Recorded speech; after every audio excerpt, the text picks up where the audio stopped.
नमस्कार दोस्तों, स्वागत है आपका।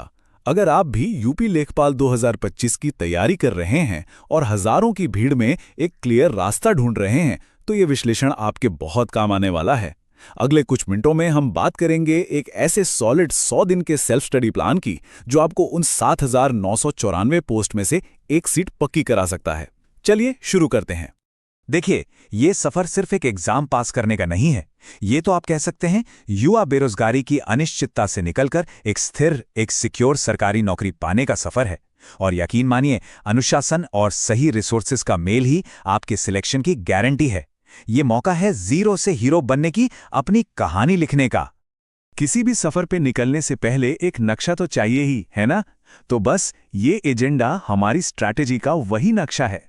हम इन 6 जरूरी पड़ावों को एक एक करके समझेंगे ताकि एक मजबूत और अचूक रणनीति बनाई जा सके। तो चलिए, अब फाइनली इस स्ट्रैटेजिक रोड मैप की शुरुआत करते हैं। याद रखिए, अगले 100 दिन आपकी तैयारी की दिशा और दशा दोनों तय करने वाले हैं। इस पूरी तैयारी की जो नींव है वो टिकी है सफलता के 4 स्तंभों पर।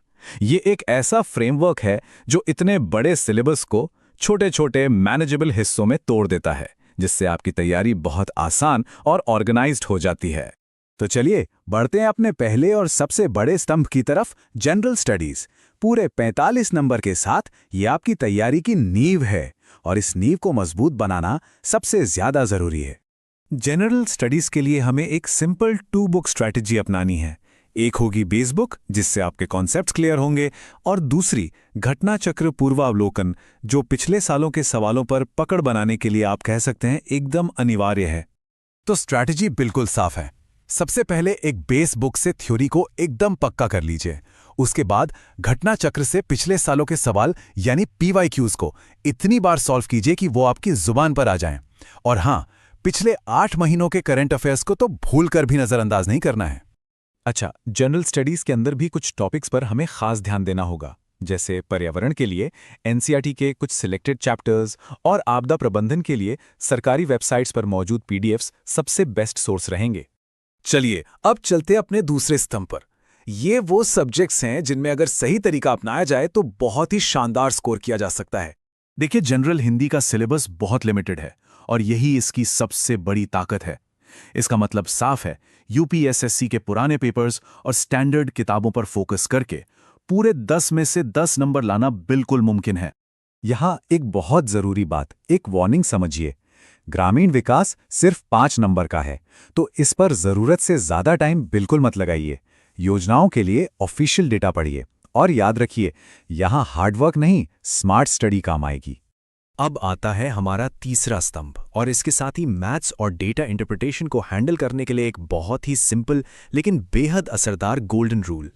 और वो गोल्डन रूल ये है, आपको सिर्फ और सिर्फ 2021 से 2025 तक के UPSSC पेट के पेपर्स को सॉल्व करना है। बस एग्जाम का डिफिकल्टी लेवल और क्वेश्चन पैटर्न समझने के लिए इससे बेहतर कुछ भी नहीं है।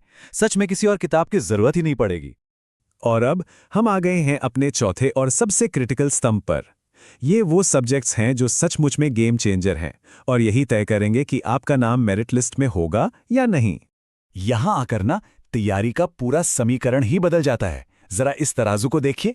एक पलड़े पर हैं जनरल स्टडीज के 7 विषय जो मिलकर आपको 35 नंबर देंगे, और दूसरे पलड़े पर हैं सिर्फ 2 विषय, UPGK और कंप्यूटर, जिनका वजन भी ठीक 35 नंबर का है।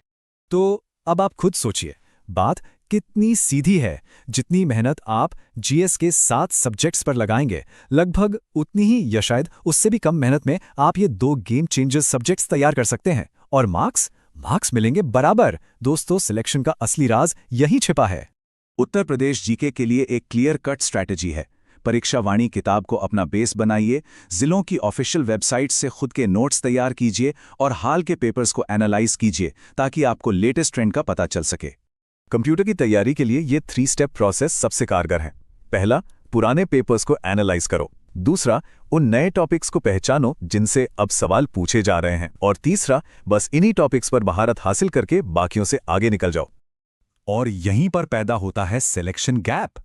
एक एवरेज स्टूडेंट कंप्यूटर में 70 नंबर के आसपास स्कोर करता है, लेकिन जो सिलेक्ट होता है वो 12 से ज्यादा नंबर लाता है। यही 5-6 नंबर का फर्क सिलेक्शन और रिजेक्शन के बीच की एक एंशाइडिंग लाइन खींच देता है।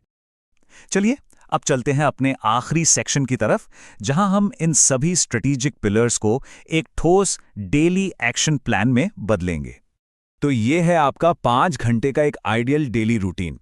इसमें हर सब्जेक्ट ब्लॉक को उसकी स्ट्रेटेजिक इंपॉर्टेंस के हिसाब से टाइम दिया गया है। एक बात का ध्यान रखिएगा, कंप्यूटर और यूपीजीके को हर दिन टाइम देना ही देना है। यही सफलता की कुंजी है। और इस पूरे प्लान का जो मूल मंत्र है ना, उसे हमेशा याद रखिएगा, consistency is greater than intensity. मतलब निरंतरता तीव्रता से कहीं ज्यादा पावरफुल है। अरे भाई, कुछ दिन 10-10 घंटे पढ़कर फिर किताब बंद कर देने से तो लाख गुना बेहतर है कि आप रोज बस 5 घंटे ही पढ़िए, लेकिन रोज पढ़िए।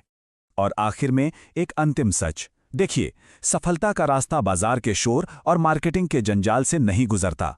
ये गुजरता है सेल्फ स्टडी के सीधे और साफ रास्ते से। अपनी स्टैंडर्ड किताबों और अपनी मेहनत पर भरोसा रखना ही सबसे कारगर उपाय है। तो अब जब पूरा नक्शा आपके सामने है, सवाल बस एक है, क्या आप अपनी सफलता की कहानी खुद लिखने के लिए तैयार हैं? असली तैयारी आज से और अभी से